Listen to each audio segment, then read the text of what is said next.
Agora, considerando esse cenário que a gente estava falando até então aqui, né? De mudança, a internet, como ela tem impactado na vida, os jornais, veículos tendo que se adaptar, o impresso sendo ameaçado pela internet, os podcasts ameaçando o rádio e tudo. Tu acha que o profissional que está saindo hoje da faculdade, ele está preparado para isso? A faculdade ensina esses novos canais de comunicação aí? Ensina, sim. Ensina. Eu acho que todo profissional ele tem que estar aprendendo sempre, né? Ele não pode ficar somente, né, naquilo que ele aprendeu. Ele tem que buscar novos recursos. Se você abrir o Instagram, por exemplo, Mauro Naves está dando curso de jornalismo esportivo. Gustavo Berton, da mesma forma. Mas isso extra faculdade. Extra faculdade. Então, mas depende muito do profissional, né? Atrás. Sim. Mas se tu, por exemplo, quer fazer uma especialização, por exemplo, a faculdade te abre o leque. Né? Te abre o leque. Aí eu quero me especializar em jornalismo esportivo, você vai ali, tira o curso com ele, se aprofunda naquilo, né? Busca no Google tudo que tem de melhor e trabalha na profissão, né? Então, isso acontece com outros segmentos, né? O jornalista, aquele que trabalha com variedades, eu trabalho lá com social também.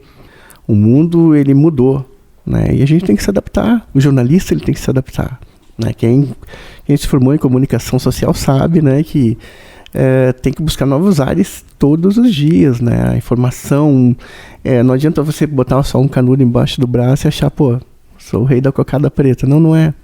Ele tem que buscar todo tipo de aparato possível, né? Para poder se manter no mercado, ter um nome no mercado, o que é muito importante, né? O jornalista, ele tem de ser assim, e trabalhar, baixar a cabeça, trabalhar e trabalhar. Tá, tu falou algo interessante agora. Tem que ter um nome no mercado, o jornalista tem que ser assim.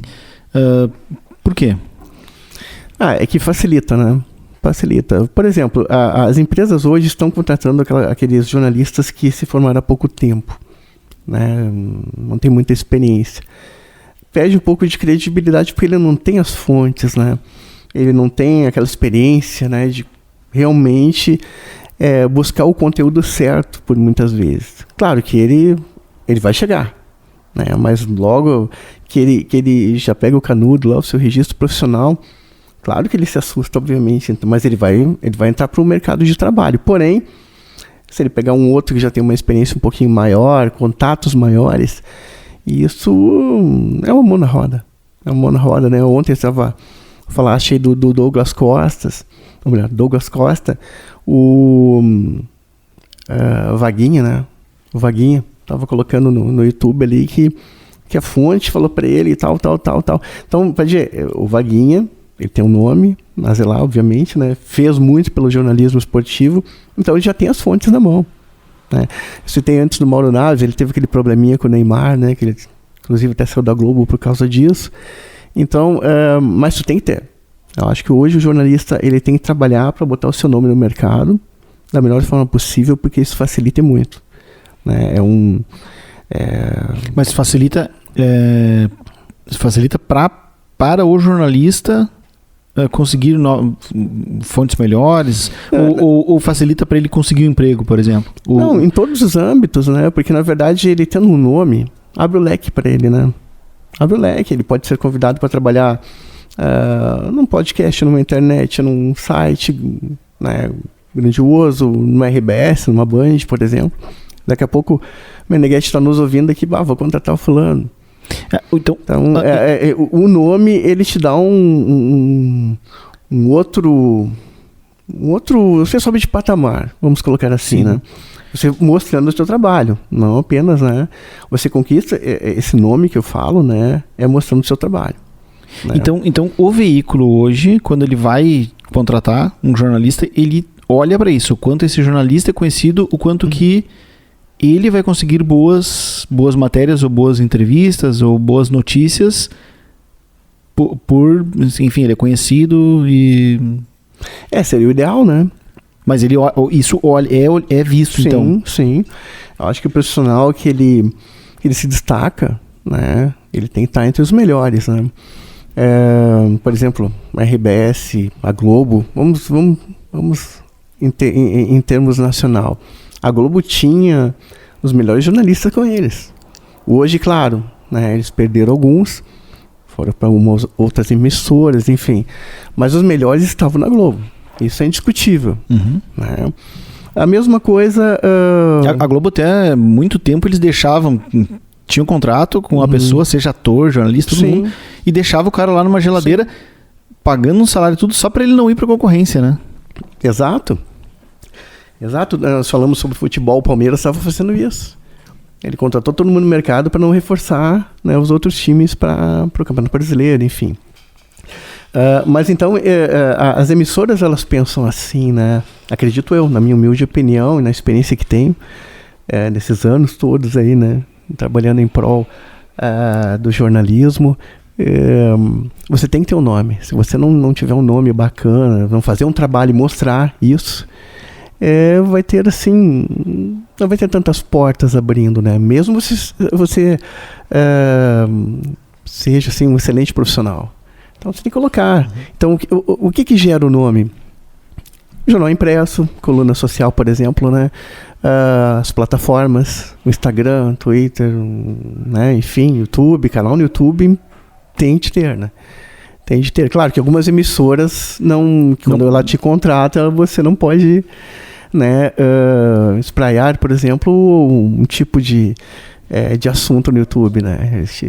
Existe um pequeno controle do que pode ou não. Então, mas o restante, né? Eu acho que hoje, eu estou saindo da faculdade hoje, me formei, peguei o canudo, o registro profissional. A primeira coisa que você tem que fazer, obviamente, procurar um veículo interessante, seja ele impresso, né? Para pegar um pouquinho de experiência, os canetinhas como brinco, né? Faz ainda com caneta ali, entrevista, passa para o gravador e hoje em dia é celular, né?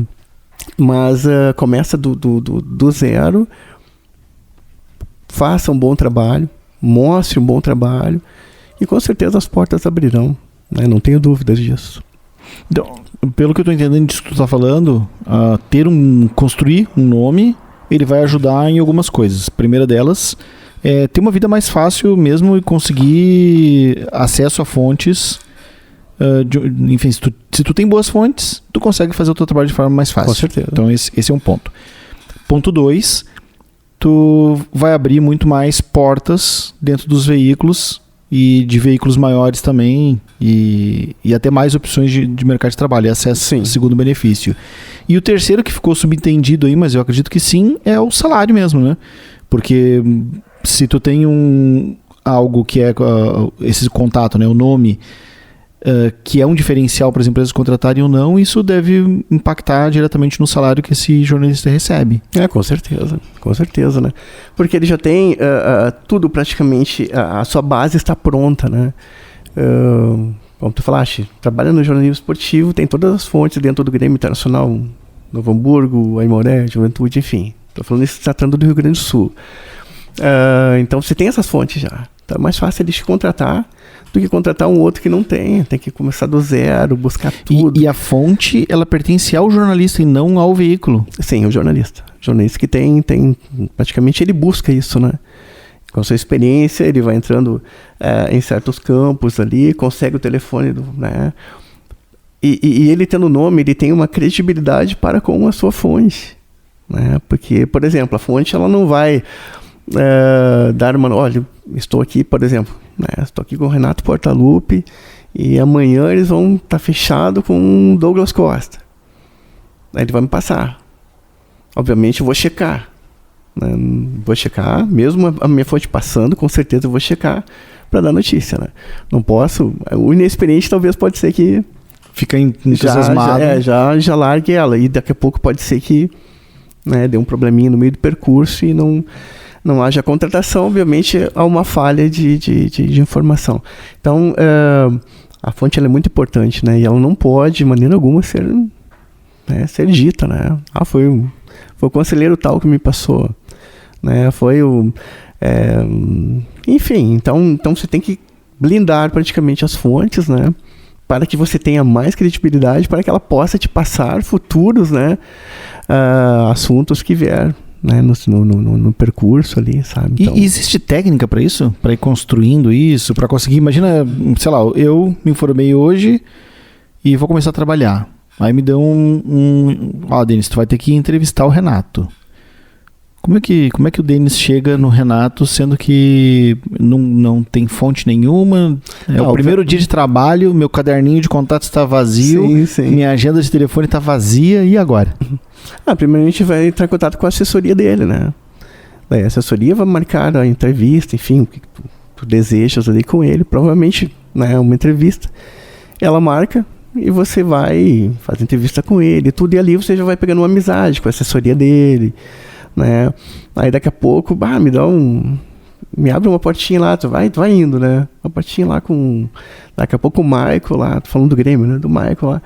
Aí vai me dando a fonte, e aquilo eu vou anotando, vou armazenando, né? Então vira um livrinho bem interessante que você tem no celular, né? Com números assim, bem... E isso é o trabalho, a experiência do profissional, né? Mesma coisa utiliza no internacional, vai lá, faz todo o trabalho, né? Conversa com um, conversa com o outro, vai pegando credibilidade, né? Aquilo que eu falei, o jornalismo, né? Ele te abre muitas portas, né? Ele é amplo, ele é maravilhoso, porém a gente tem que saber lidar, né? No momento que você passe uma informação que ela não seja verídica, poxa vida, você perde credibilidade. Aí muitas fontes ali já não te passam mais, né, o que tem de ser, né? Uhum. Então, enfim, eu acho que... a gente está falando aqui, usando o futebol como exemplo, mas serve para tudo, né? Para política, para... Tudo, variedades, política, social, né? Social, daqui a pouco você quer... Cultura também, né? Conversar com um artista, algo do tipo. Por exemplo, a gente estava falando do Cicantofani, né? Anteriormente. Vai falar com ele... É fácil também, fala com a assessoria, ou vai na emissora que ele trabalha ali. Então, sabe, tudo tem como chegar, né? Mas então, você tem que ter credibilidade e um nome, né? Mas tem que ter, acho que também muita habilidade de comunicação mesmo, né? Sim. Porque tu tem que cativar. No final das contas, a pessoa tem que ser bom de relacionamento. Acho que essa é a palavra que eu tô querendo achar. Tem que ser bom de relacionamento. Tu tem que criar um relacionamento com o entrevistado, tem que criar um relacionamento com a assessoria dele. E, enfim, para isso ir abrindo cada vez mais portas. Isso, a faculdade te dá isso, né? Você é formado em comunicação social. Então, ela te dá essa ferramenta, né? E a partir de então, você vai buscando, vai fazendo do teu lado. Né? Até é meio estranho falar assim, mas é tipo individualista, né?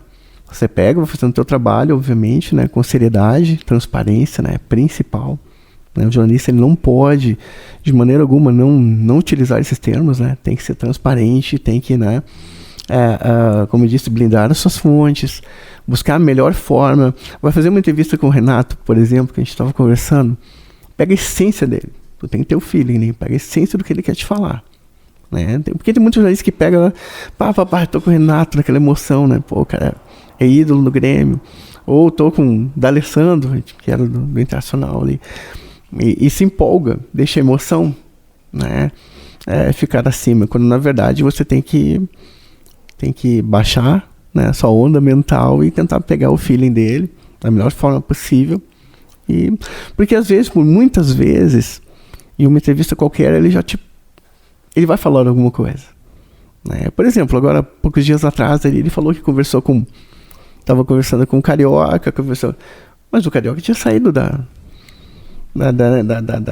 entre aspas, né, do radar, né? Do radar, do foco, então ele já deixou ali escapar que eles ainda estão conversando, acredito eu, pelo que eu entendi, com o Carioca. Ficou muito das entrelinhas. Aí também tem que ter... O jornalista tem que estar com o radar ligado para pegar esse pequeno fragmento de informação e puxar a linha dali para descobrir, aqui tem uma história, né? E questionar, né? Não somente, né? Não, peraí, né? Aí você vai falar com o próximo dele, mas o Renato falou isso, tem... O que tu me diz? Não, vai no outro, vai no conselheiro. Assim, daqui a pouco a fonte, te passa. Aí você publica. Então é fácil, é bem legal de trabalhar. Tem que ter jogo de cintura, tem que respeitar o próximo, tem. Principalmente o outro profissional também. Muito obrigado por ter assistido esse vídeo até aqui. Esse é só um pedacinho da minha conversa com o Fábio Rosado. Eu vou deixar um link para o episódio completo no primeiro post e também tem um link nesse card aqui do lado. Se tu gostou do Mateada Podcast e quer assistir outros vídeos, eu vou colocar um link também aqui, é só tu clicar e assistir outros episódios. Muito obrigado.